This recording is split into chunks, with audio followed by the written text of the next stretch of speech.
pense com muito cuidado quando você vai nutrir a tua habilidade musical. Quando a gente pensa em nutrir a habilidade musical, a gente fala, vou estudar teoria, vou estudar harmonia, porque eu preciso nutrir a minha habilidade musical. E isso é verdade. Tanto é que quando a gente começa a fazer aula de instrumento, o que você pensa? Quando você... O que você pensa não, o que você visualiza? O que acontece? Qual é a situação que acontece quando a gente começa a fazer aula de instrumento? O nosso professor nos dá, logo nas primeiras aulas, ou às vezes até ao longo da caminhada, ele nos dá a aula de conteúdos teóricos e harmônicos necessários para o nosso aperfeiçoamento musical. O nosso professor, ele vai passar esses conteúdos, mas o que ele passa quando ele traz esses conteúdos? Ele traz aquele mínimo necessário para que você consiga dar um start e comece a entender do que ele está falando para construir o teu estudo, o teu aprendizado musical. Então, o que ele te ensina? O nome das notas, a leitura dessas notas na clave, ele te ensina sobre o valor das notas, das figuras musicais, sobre o compasso, sobre a ligadura, sobre como que você lê o ritmo, ele te ensina sobre como que você coordena tudo isso e onde você encontra tudo isso no seu instrumento. E às vezes ele te ensina sobre acordes, dependendo do instrumento que você está estudando, ele vai te ensinar sobre acordes, sobre o campo harmônico e beleza. É o suficiente para ele começar a te dar um start, ok? E aí você começa e vai começando a se desenvolver e a cuidar da camada instrumental, a camada técnica, esse olhar focado para o desenvolvimento instrumental, que é o que ele vai buscar. Ok, você entende tudo isso e fala, ok, já entendi, tá tudo certo, tudo faz sentido, eu entendi tudo isso. Só que aí você bota a mão no instrumento e vai começar a estudar e não rola dessa forma. Não rola tudo tão prático, tudo tão fácil, tudo tão certo assim. Sua mente tinha entendido tudo, aí de repente não fica tão claro, o corpo não faz, não vira automático, não é automatizado. Então, você começa a se perceber com muitas dúvidas ao longo do seu estudo musical. Você começa a ter muitas dúvidas rítmicas, apesar de entender sobre o valor das figuras musicais, sobre essas figuras dentro do compasso, você entende sobre os tempos da música, você vai tocar, você continua com dúvidas rítmicas. Você tem que parar o que está tocando para pensar naquela questão rítmica ali.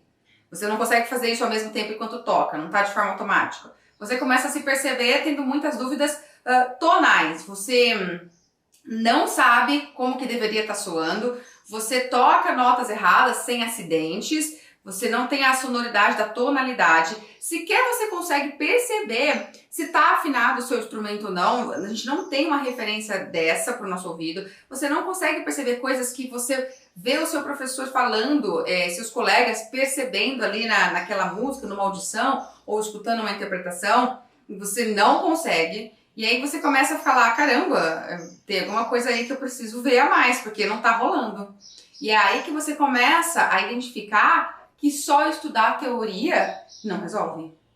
E acontece coisas além. Você começa a construir alguns conceitos que são errados, que são conceitos que foram ensinados para você, talvez por uma estratégia didática, o professor falou aquela informação para você daquela forma, naquele momento, porque ele tinha um objetivo ali de te direcionar para um repertório. Então ele ensinou um conceito baseado no que era necessário para que você toque aquele repertório. Mas esse conceito é um conceito que ele passou para você de forma não tão correta. Ele passou uma parte do conceito e isso acaba gerando mitos que você assimila para você. Por exemplo, a gente vê muito isso, é muito comum nós nos pegarmos depois de um tempo de estudo musical e falar assim, caramba, eu achava que a semibreve sempre valia 4 tempos, ou que a mínima sempre vale 2 tempos, e a semínima sempre vale 1. Eu aprendi que as figuras têm um valor específico, então semibreve vale 4, mínima vale 2, semínima vale 1, colcheia vale meio tempo.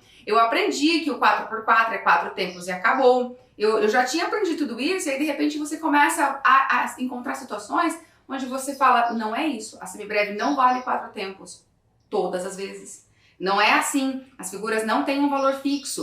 Outra coisa que você começa a ter como um padrão é que as figuras, as notas, quando elas estão dispostas na pauta, elas têm um nome.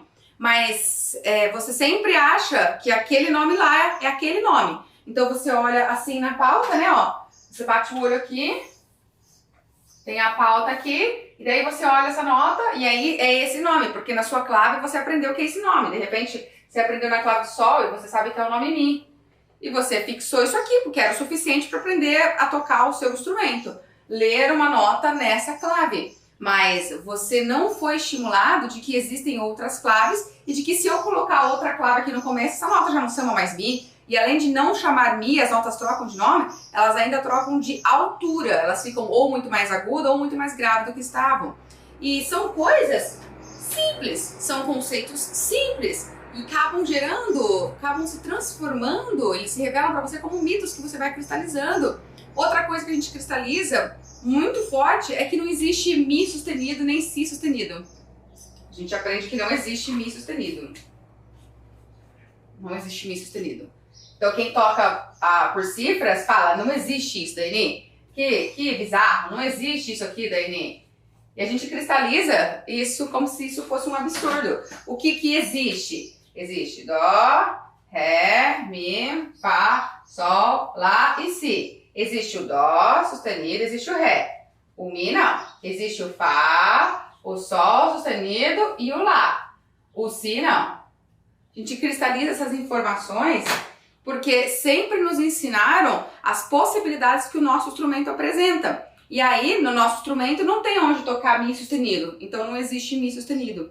Não ensinaram para você que o Mi sustenido, ele deve ser pensado enarmonicamente, que você tem que tocar a nota Fá. Não existe a nota Mi sustenido no seu instrumento, mas existe o som que corresponde ao Mi sustenido.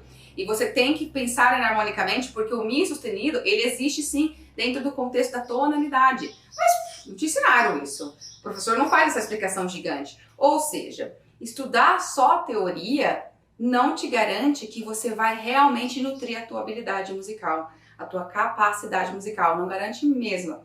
Ela pode, inclusive, gerar problemas lá na frente que você vai ter que resolver.